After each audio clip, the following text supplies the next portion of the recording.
Buenas tardes, queridos entusiastas de la tributación. Hoy estamos junto a Santiago Betancourt, un querido profesor de la maestría en gerencia tributaria. Santiago, pues bueno, toda una vida impuestos, desde el servicio de rentas internas, en la consultoría, incluso dirección en el municipio. Santiago nos ayuda en la maestría con una clase súper interesante, súper vasta, que tiene que ver con los diferentes regímenes impositivos que aplican a las personas naturales específicamente. Y justamente, pues, Santiago, muchas gracias por acompañarnos. Bienvenido a este espacio. Muchas gracias, Juan. Para mí es todo un gusto poder compartir estos minutos y conversar sobre este tema que para mí es un tema súper interesante y bastante apasionante.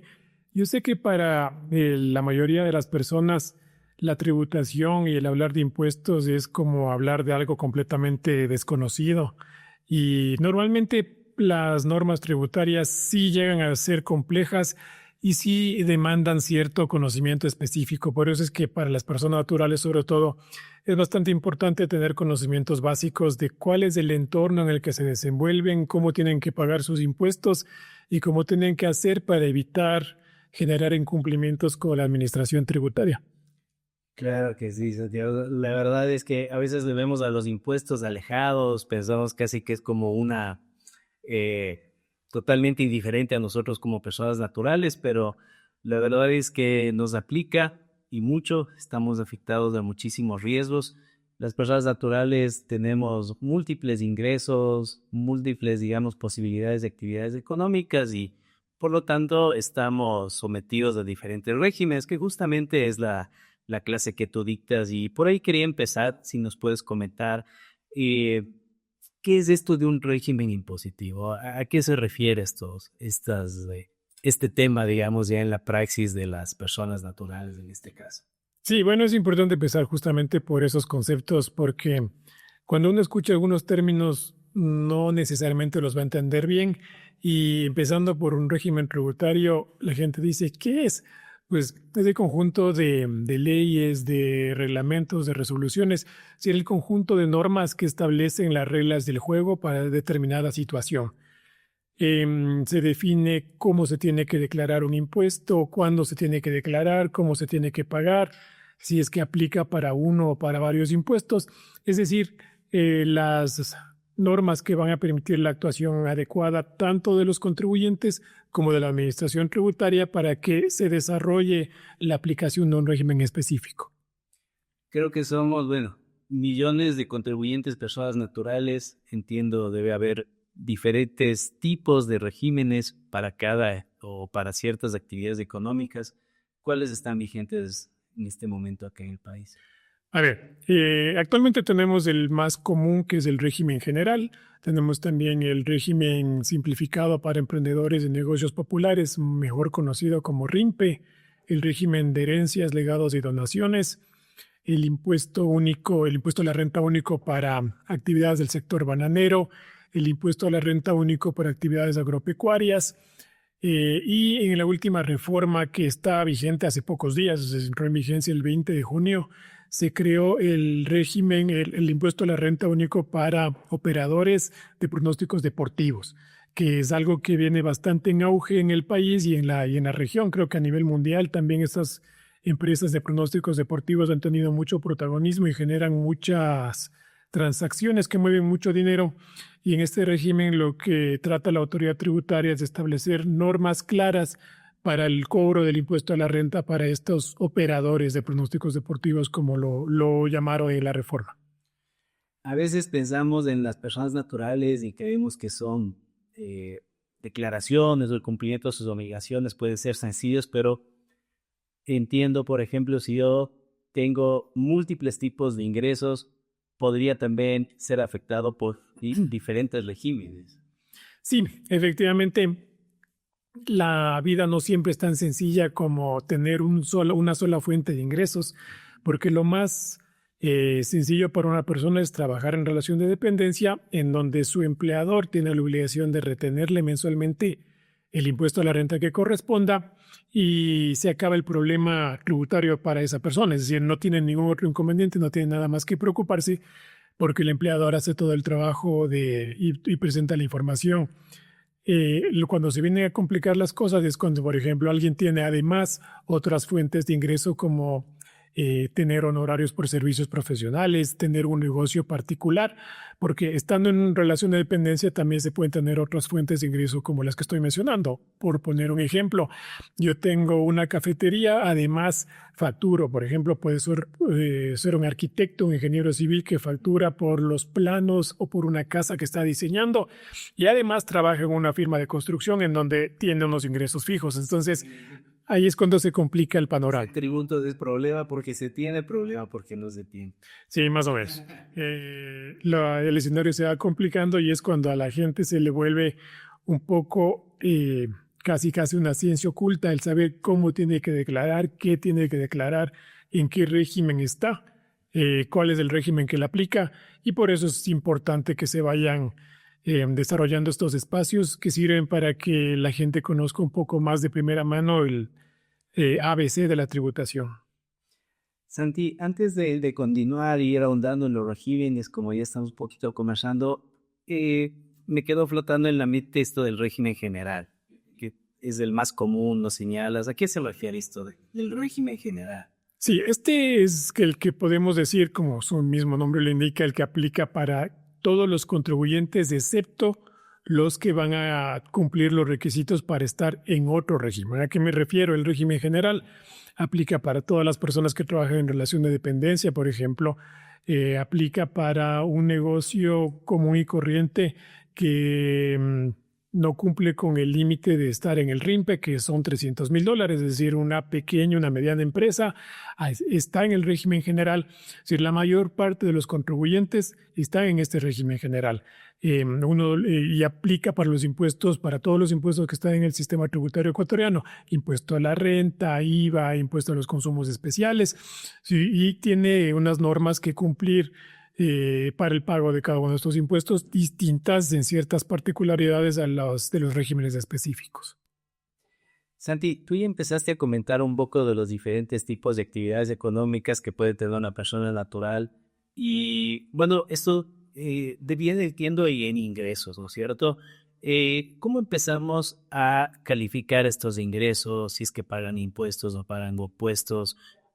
¿Cómo van esas relaciones? ¿Por dónde yo hoy puedo empezar a decir, a ver, todos estos ingresos que estoy obteniendo sobre estos pagos, sobre estos no pagos?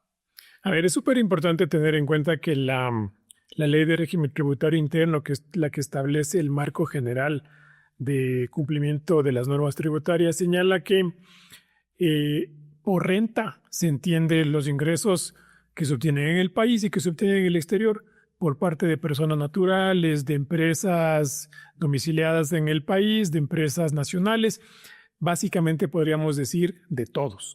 Entonces, los ingresos están grabados, podríamos decir, todos menos los que están exentos. Entonces, para que esto no se convierta en un listado largo, podríamos más bien poner unos ejemplos.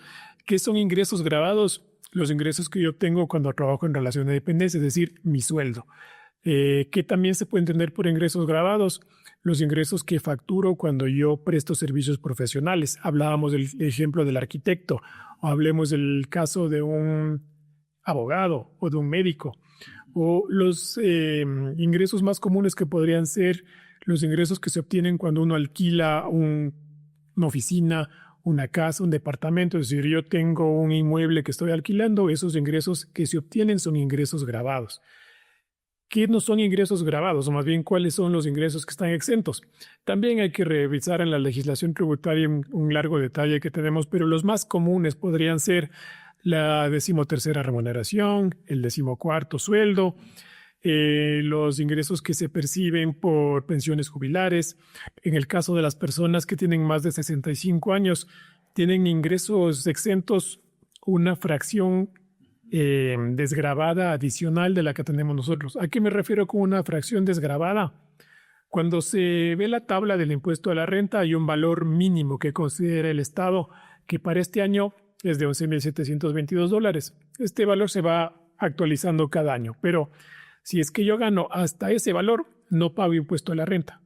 Eso quiere decir que está desgravada. A partir de ese valor, yo voy pagando unos porcentajes de impuesto a la renta que por las personas naturales el más alto es del 37%. Entonces, en función de esos valores es en donde se define el caso particular que hablaba de la tercera edad, un valor adicional, es decir, $11,722 extras. Y por el caso de personas que tienen alguna discapacidad, estamos hablando de 2 veces ese valor. Bueno, y prácticamente todo está grabado. Si nos vamos por ese lado, todo esto está en el artículo 9, entiendo, de la ley, y cada vez he visto ese artículo que sigue siendo más chiquito, cada vez veo más numerales derogados que nuevos. Entonces, aparte de definir cuáles están exentos, y entiendo también tenemos la posibilidad de deducir los ciertos gastos.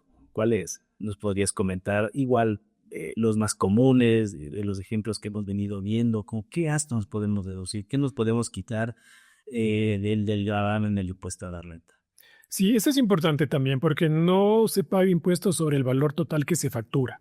Es decir, si yo trabajo en relación de dependencia, ¿qué me puedo deducir? Mis aportes al IES. Si es que yo me dedico al alquiler de bienes inmuebles, ¿qué me puedo deducir? Me puedo deducir los intereses del crédito hipotecario con el que compré ese inmueble o con el crédito que obtuve para remodelar el inmueble que estoy alquilando. Me puedo deducir el 1% del avalúo de ese inmueble por gastos de mantenimiento, los impuestos y tasas que se pagan, por ejemplo, la tasa de recolección de basura, el impuesto predial. Me puedo deducir la depreciación de ese inmueble de acuerdo a lo que señala también el reglamento de la ley. Cuando uno realiza una actividad empresarial, ¿qué me puedo deducir?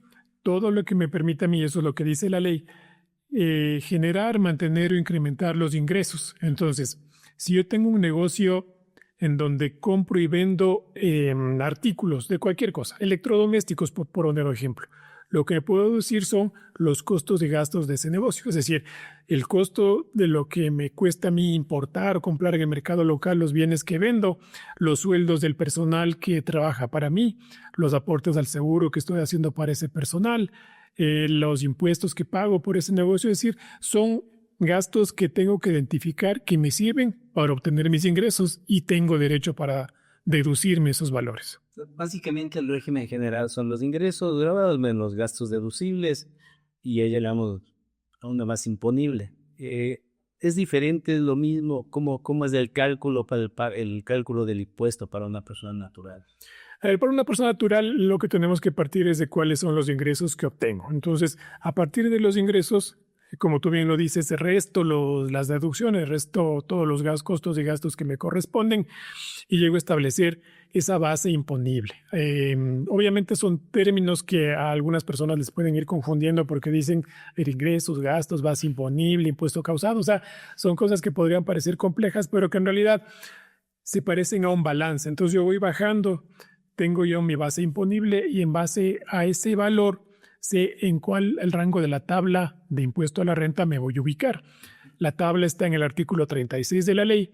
Como decía, empieza en un valor exento, que es este año $11,722, y en función de lo que yo gane, le voy a ir ubicando en cuál es la tarifa de impuesto que me aplica. 5%, 10%, 12%, y en el caso de que me vaya muy bien en la vida, que gano más de $105,000, pagaré una tarifa del 37%. Hay que tomar en cuenta también que la ley establece una rebaja por gastos personales, que si bien es cierto la fórmula para el cálculo es un poco confusa y es necesario leerla con detalle, pero más o menos me permite rebajar a partir de la reforma que está vigente desde el 20 de junio un valor, si es que yo no tengo cargas familiares de $963 aproximadamente. Es decir, si yo genero un impuesto de $1,200 y me puedo rebajar $900, terminaría pagando los $300 de diferencia. Ahí es cuando vienen esos conceptos que hablábamos de el impuesto causado. ¿Cuánto es? $1,200. Menos las rebajas y cualquier otro valor, el impuesto que yo pago, $300. Son conceptos importantes porque a veces se escucha en los medios de comunicación que hay un reportaje sobre tal persona que dicen pagó $10 del impuesto a la renta. Pero no quiere decir que generó $10 de impuesto a la renta, sino que es el valor en efectivo que termina pagando luego de descontar a todo lo que tiene derecho, sobre todo las retenciones. ¿A qué me refiero? Cuando yo trabajo en relación de dependencia y mi empleador me descuenta, por decir algo, $100 al mes, esas retenciones que en el año son $1,200, cuando yo declaro el impuesto a la renta pongo, yo generé $1,200 de impuesto, me retuvieron $1,200, por lo tanto, a pagar, cero.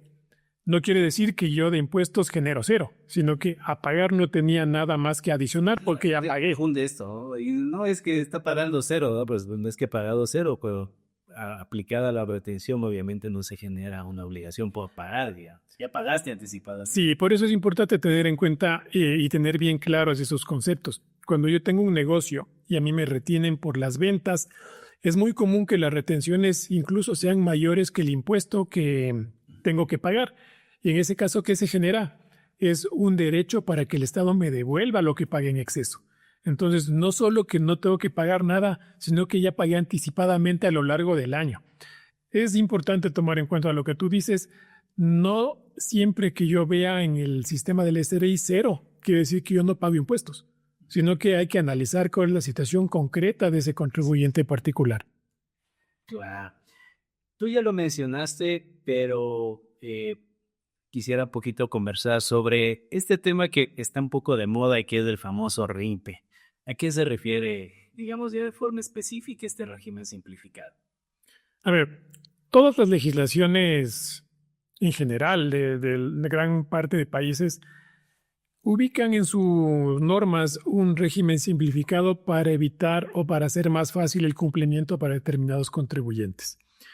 Nosotros en el país teníamos antes el RIS, que era el régimen impositivo simplificado ecuatoriano para ciertas actividades, que fue derogado. Luego vino el régimen de microempresas y se derogó el régimen de microempresas para llegar a lo que tenemos ahora. ¿En qué consiste el RIMP? Aplica para personas y sociedades que facturan o tienen ingresos brutos hasta de $300,000 al año. Si es que yo cumplo con esas condiciones y no realizo actividad económica que no esté incluida en el RIMPE, ¿a qué me refiero? ¿Cuáles son esas actividades? Están enumeradas en la ley, pero las más comunes van a ser relación de dependencia, servicios profesionales, actividades de construcción, actividades agropecuarias, actividades petroleras, mineras, farmacéuticas, médicas. Es decir, en principio, todas las que están en otro régimen y todas estas otras que al Estado no le interesa que ingresen a un régimen simplificado, sino que le interesa tener la información en detalle.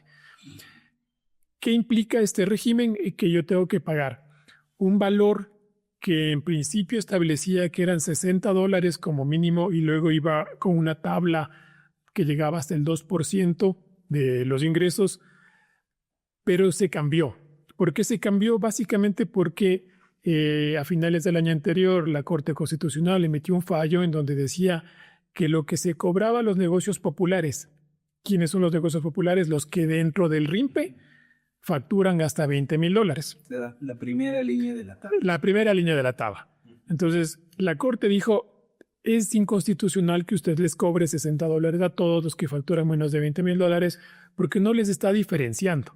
Es decir, no está haciendo prevalecer su capacidad contributiva y por lo tanto no está cumpliendo con uno de los principios constitucionales, que es que todo el mundo pague en función de lo que tiene capacidad de pagar.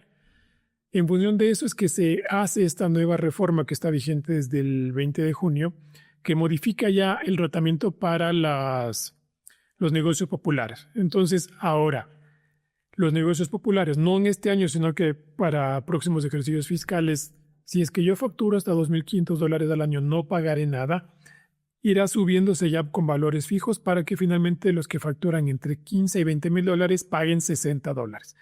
Para los emprendedores, que es desde $20,000 hasta $300,000, sí se mantiene una tabla, que es la tabla que va desde el 1% hasta el 2%, y en función de lo que yo facture, aplicar el porcentaje que establece la ley.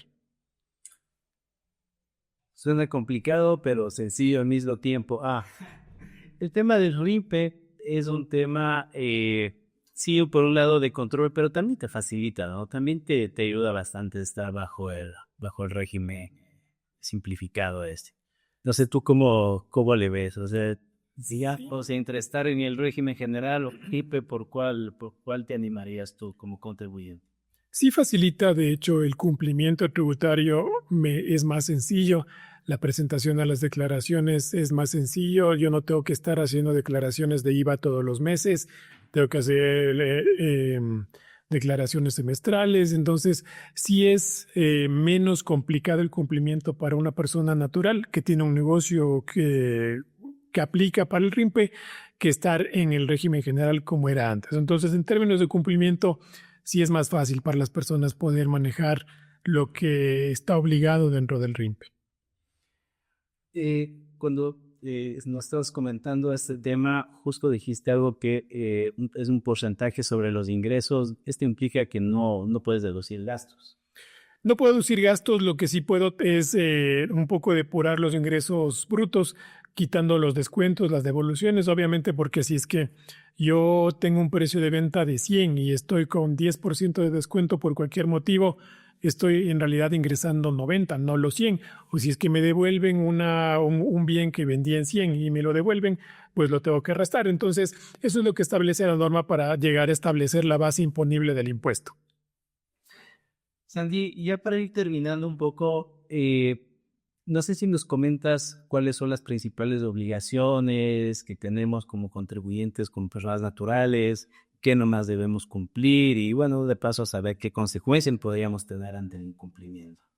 Bueno, lo principal que tiene que hacer una persona natural es verificar cuál es el régimen que la aplica. Como yo decía, si es que yo estoy trabajando en relación de dependencia, lo único que tengo que hacer es presentar mi anexo de gastos personales en el mes de enero de cada año,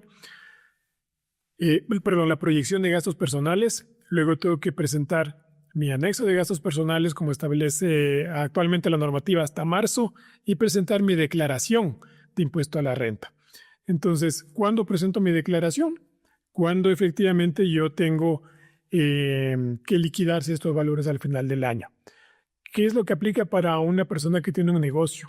Si es que yo tengo un negocio y tengo que presentar declaraciones de IVA, si es que no estoy en el régimen simplificado, si es que yo tengo una facturación por sobre los $300,000, tengo que hacer retenciones en la fuente, tengo que llevar contabilidad, tengo que cumplir con todos esos deberes formales, que es como se llama en nuestra normativa. ¿Qué pasa si es que yo no cumplo con mis deberes formales y con mi obligación de pagar a tiempo y pagar bien? Que en primer lugar el SRI me va a cobrar multas y me va a cobrar intereses. Las multas van a ser del 3% por cada mes o por cada fracción de mes. Aquí me refiero con fracción de mes. Si me pasé unos días y pienso que la multa va a ser por los días que me pasé, no, me cobran por todo el mes. Y este 3% va a ser sobre el impuesto causado. Los intereses se pagan en función de la tasa activa referencial para 90 días que define el Banco Central. Entonces, no es barato el incumplimento tributario, porque además viene asociado también con otro tipo de sanciones que el SRI me puede imponer si es que ellos se dieron cuenta antes que yo que tuve un atraso en mi declaración. ¿Qué pasa si es que yo declaro mal mis impuestos? Lo más común es que dentro de los controles que hace el SRI van a haber algunas diferencias que detecten, igual van a proceder a ejecutar acciones de control que finalmente terminan siendo más onerosas que si es que hubiera cumplido a tiempo y en la forma de vida con las obligaciones que establece la normativa. Chévere. Santi, y ya para terminar, ¿qué cosa a lo largo de toda tu intervención hemos ido contando sobre cambios, cómo era antes, cómo es ahora?